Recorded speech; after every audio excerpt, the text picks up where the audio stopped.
Hi everybody, it's Christine, and I just would like to welcome you to Ask EndoGirl.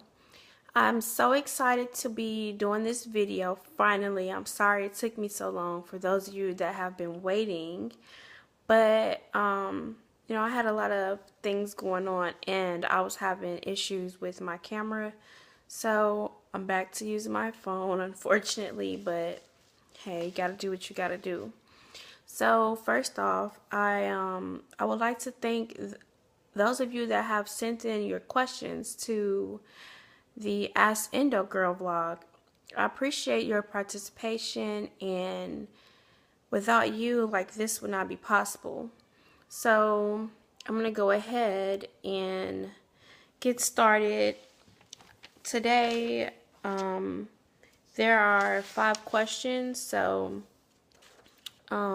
well, it's more questions, but I'm gonna do 5 questions today, and then in a couple days or maybe tomorrow, but since it's the first day of the week, I'll come back with more of the questions that were sent to me. So just bear with me and stay tuned. So the first question that was sent, and it goes, from your viewpoint, what helps most when dealing with endometriosis and other related diseases, or sorry, conditions?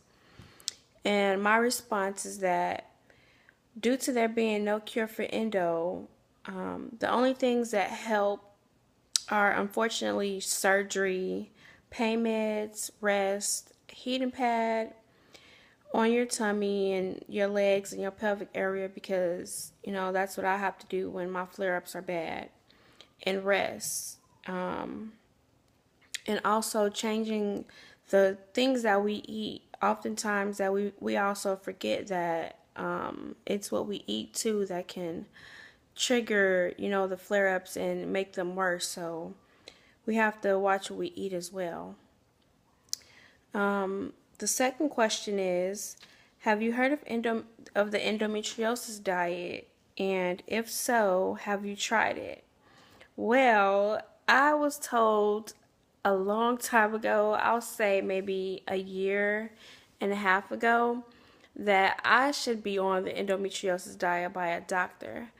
But being the greedy person that I am, and like it is hard for me to give up sugar and Pepsi and pastas and bread, like those, I need them.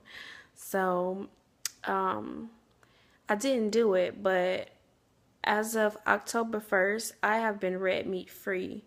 I have tried to incorporate it slowly but surely. So, yes, I've heard of the endometriosis diet, and I am kind of on it. I'm working on fully doing the whole diet. So, I want to say, though, with any diet, it is no walk in the park. It takes discipline, and you have to prepare yourself. Don't just wake up, oh, today I'm going to do this diet. So you have to like prepare yourself and sit down and write out a plan. Like, that would be my advice to you. That's my advice to myself as well. Like, I can't just jump up and do something. Like, you have to plan it. And that's what also contributes to us feeling those withdrawals from different foods and sugar, like Pepsi. Like, oh my God, I tried to quit Pepsi cold turkey and it was horrible one day. Like, I was having headaches. The longest I went without a Pepsi has been like 5 days. And I was this angry person. Like, I had an attitude. So I am not a happy person when I have to drop my Pepsis. So I need them. Sorry. But I have slowed down on my intake. I was drinking at least 2 bottles of Pepsi a day, like during the morning, and then I come home and have one for dinner. Now it's just a half of one or one. So I will say I'm doing a lot better. And some days I don't even have one. So I'm getting there. But anyway, the diet consists of no longer eating red meats, sugar, pasta, like wheat and rye, dairy, coffee, tea, soy, yogurts, and oils. So, yeah, that's what really the endometriosis diet is. So again, just make sure um, plan it out. Don't just go and jump into something, and make sure you do your own research too. So that's my advice. The third question is, what is the earliest and oldest age a person has had endometriosis? Honestly, I do not feel that there is no cap as to the oldest or youngest person for endo. Currently, I know a 14-year-old that has endo, um, and I know a 40-something-year-old woman that has it as well. I truly believe that there's no cap on it. Endometriosis is going to do just what it wants, just like cancer. Cancer does what it wants. It does, it just picks and chooses who it wants. We have no control over it. But I will say that researchers claim once a woman hits menopause, she should no longer have it. And I personally feel that it affects women and girls, just on a case by case basis. It doesn't, like, there is no limit. And I'm really getting sick and tired of people, doctors, not all people, but they feel like because they've researched something or went to school, they know everything. Every person with endometriosis is not the same. Like, you won't find that. We are all different, and we all bring something different to the table when it comes to endometriosis. So I'm not even surprised anymore with the youngest age. It could be younger than that. You never know, because a lot of people, when they feel that stomach pain, they write it off as, because I did for a long time. I didn't even know or think to know that I had endometriosis because I was having this stomach pain, and I just kept, I don't know, maybe I ate something bad, or I need to watch what I'm eating. I didn't think, that I should go to the doctor and get checked out and this stomach pain is getting bad. I just know that every time I was taking an ibuprofen or a Motrin or an Aleve, that nothing was helping. And then it just started to progress and get worse until finally I couldn't take it no more, and I actually did, go to the doctor.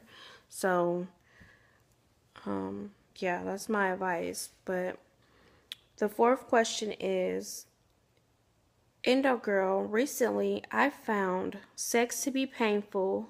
Have you ever experienced this? And if so, what are some things that have helped you? Whew, this question, I was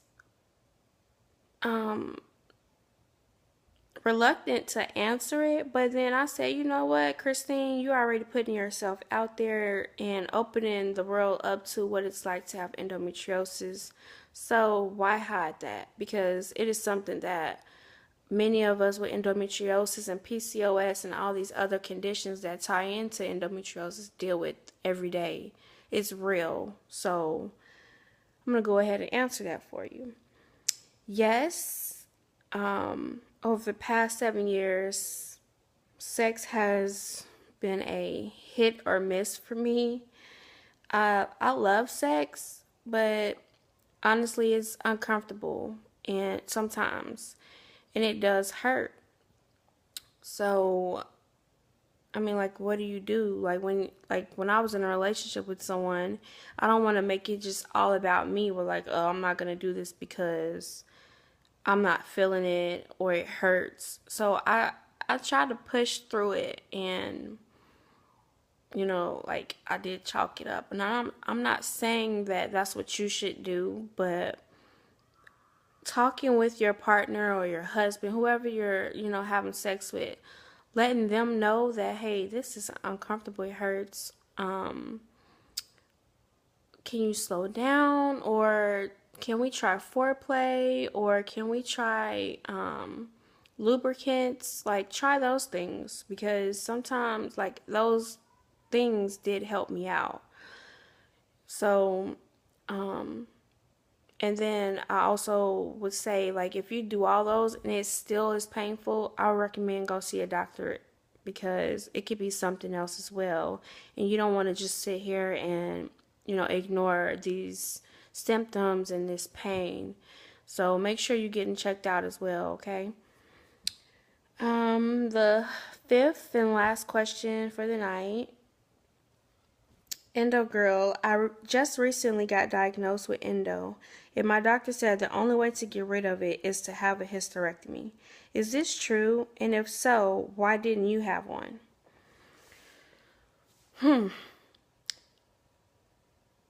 I just want to say I'm so sick and tired of doctors thinking that hysterectomies cure a freaking, like, it does not cure endometriosis. I'm going to say that. It does not. I have had a hysterectomy. Only thing I have is my ovaries. I can no longer have children because I trusted my doctor at that time that, oh, I would wake up and just have to deal with healing pain and I would be okay.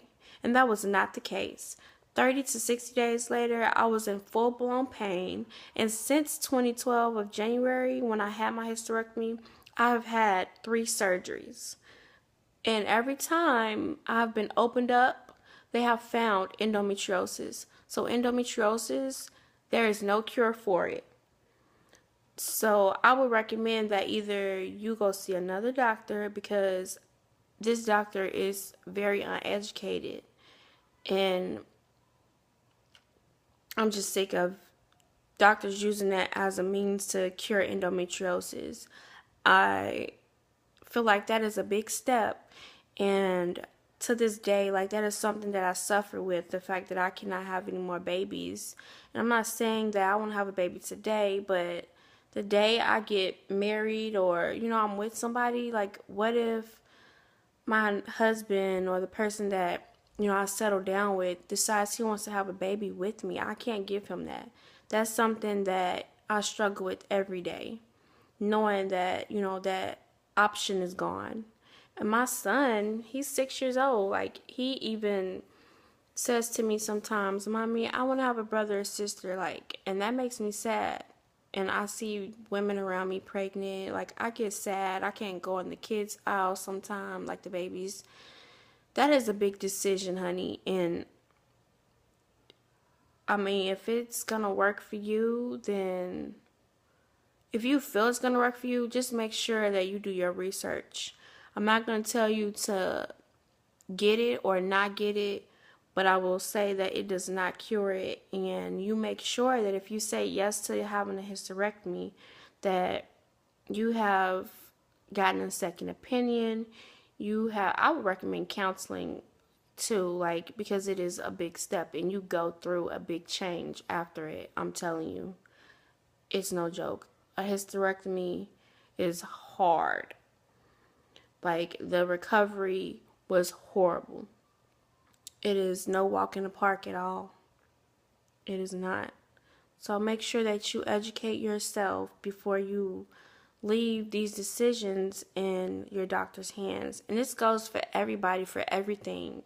And that was a big lesson that I learned within myself, that, to make sure that I'm talking to other doctors. Don't be afraid to reach out and speak to other people and research, because the mind is a powerful thing. There's nothing wrong with telling your doctor, hey, hold off. Let me go talk to somebody, or let me get back with you. This is your body. It's your life at the end of the day. And it's your decision. Don't let any doctors make anything for you. Unless it's, life-threatening and, oh my God, you got to have it right then and there. But make sure you research. So, I want to say that is all for tonight. And again, I thank you for sending all your questions in to Ask Endo Girl. And if you have any more, or you want to comment on how the video was, make sure you send all your questions, comments, complaints, anything to EndoGirl87@gmail.com. And that is EndoGirl87 DOGIRL, the number 8, the number 7 at gmail.com. And make sure that you click the subscribe button to the YouTube channel so that you can always get updates on what's going on in the Ask Endo Girl world. So I hope you all are having a pain-free day and having a great night. I love you all. Bye.